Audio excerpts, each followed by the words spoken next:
Hi everyone. Today we're going to learn how we can use the Insert from Webcam feature in Blackboard to insert a video or audio clip of up to 5 minutes when we are grading our students' work in Blackboard.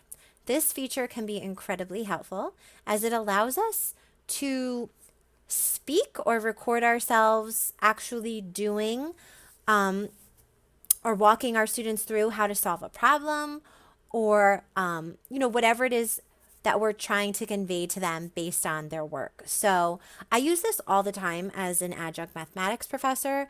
A lot of times when my students get something wrong or are confused about something, it is a million times easier for me to talk them through it or show them on a video rather than trying to type out step by step by step and integrating all those math symbols and things like that. It is so much easier for me to either record an audio clip of me walking them through it or a video clip of me walking them through it while showing them what to do. So this is an incredibly handy feature. I know a lot of times it can seem a little daunting, trying to record a video and then saving it and uploading it to Blackboard and embedding it in there.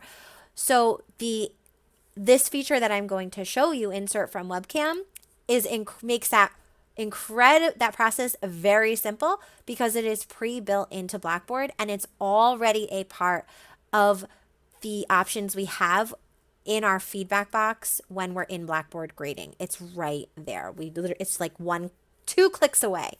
So I'm going to show you how to access that and what to do when you're accessing that.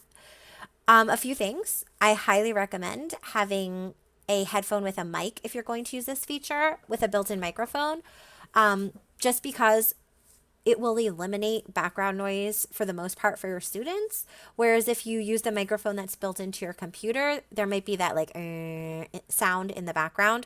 Or if you use the microphone that's built into your webcam, it's the same issue. And your voice also sounds a lot farther away when you use those microphones that are pre-built into your computer or webcam.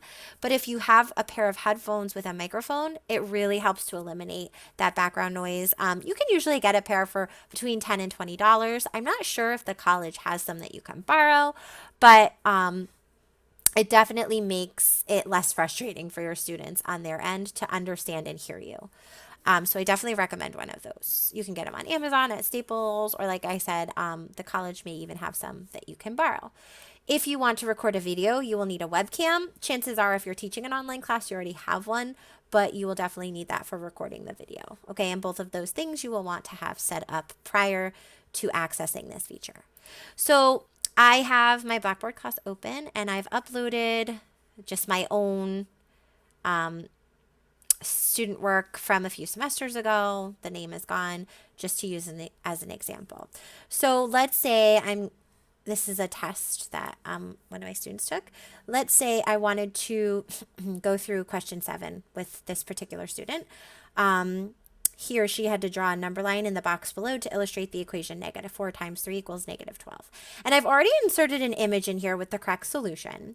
But a lot of times when I do this, I also want to provide them some audio to go along with it. Or I could have just made a video and just done the image and the audio right in a video. But sometimes I just want to be able to get some audio to go along with the solution to clarify things. So I've already got my image here, and if you want to know how to do that, the video directly above this walks you through how to insert an image into your Blackboard grading.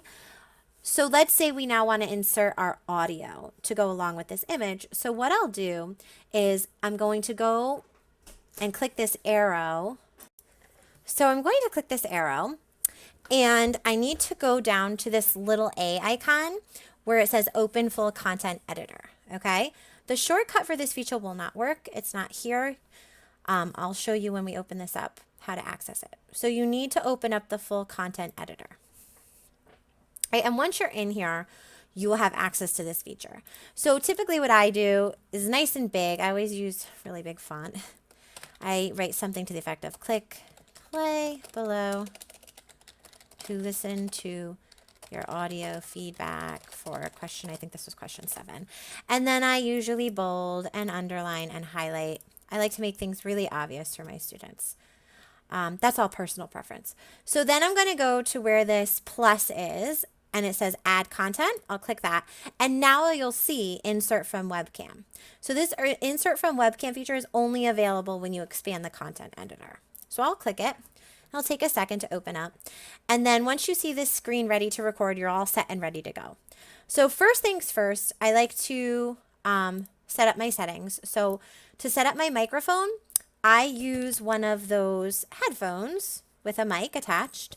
So I just like to make sure that that is what is selected. There have been so many times when I've accidentally had my webcam as the microphone source or my computer as the microphone source.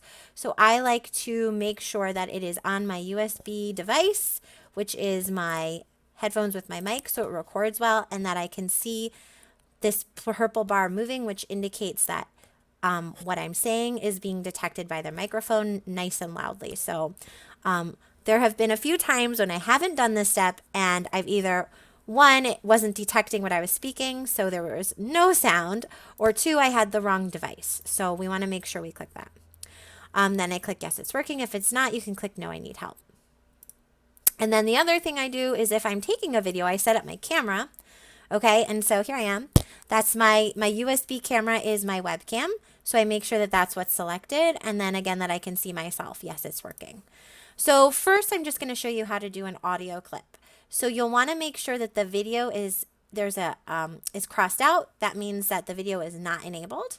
All right, and once you're ready to record, you click this red button. It'll give you a countdown. And you'll start recording, and I'll just say, okay, for this question, you want to make sure that you're removing 4 jumps of +3. And then I would sort of walk her through what the image is showing. And that way, when she sees, while she's looking at the image, she can also listen to what I'm telling her and follow along. So it can be really helpful. So this will only record up to 5 minutes, so it keeps it nice and brief. And then you'll click stop. Once it's stopped, I like to play it back just to make sure that it did indeed record. Again, there have been times when I've not gone through that setup process and it hasn't recorded properly, or I didn't have the right microphone input selected, or I didn't have anything set up at all. So you want to make sure you just listen. If you don't like it, or if something went wrong, you can delete it. Otherwise, you'll click save and exit. You'll name it. So I usually put the student's name. So I'll just use mine. Jillian, feedback for test 4, question 7. So they know exactly what it's referring to. And then you click insert recording. And here it is. And if you don't want it there, that was silly. I should have put it here. There we go. Just to remove it. And then I'm just going to reformat mine so that it's really clear. And then what will happen is when this feedback pops up for them, they'll just see a little play symbol and they'll click it, okay? So they'll see my message and then they'll see this little play symbol and they'll click play and they'll be able to just listen right to it. So once that's done, you submit it. And then when you're done with any other feedback you want to include here, then you would submit that. All right, that's how to do audio feedback. Now let's say you want to do video feedback. So it's the same process. I'm going to click that A to expand the content editor. For me, I would just change my message slightly. Click below to watch your video feedback for question 7. And then I'd click that plus sign. Same process, insert from webcam. Only now I'm going to still set up, make sure everything's set up properly. I'm going to enable the video. And then you'll see this lovely preview of yourself. You'll click record. You can get out your whiteboard. You can go through the problem. You can talk through it. It'll give you that countdown. You'll be ready to record. And you can really talk to your student and walk them through. You can show them things. That's the really nice plus side about the video. Again, you have 5 minutes. When you're done, you click stop, save and exit. And it'll just take a second to get loaded, particularly when you do videos because they're larger files. And then you'll just name it Jillian feedback for test 4, question 7, and start recording. And it'll be the same thing. So you'll submit it, and then you'll submit it. And for your student, it will show you it will show them like this little play box, and they'll click play and they'll watch the video. So that is how you use those features. So they're really helpful, really handy, and they really allow you to give personalized feedback that is helpful, that can be really clear. Just like if you're in the classroom with a student and they quickly ask you a question on the fly and you pull out a piece of paper and you go through it with them, well, this is the same thing.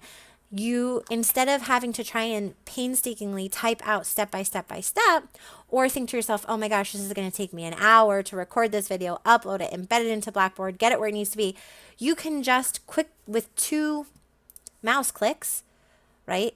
Get yourself either 3 mouse clicks, either audio or video feedback for up to 5 minutes that's all easily inserted and embedded right into the feedback you're already leaving.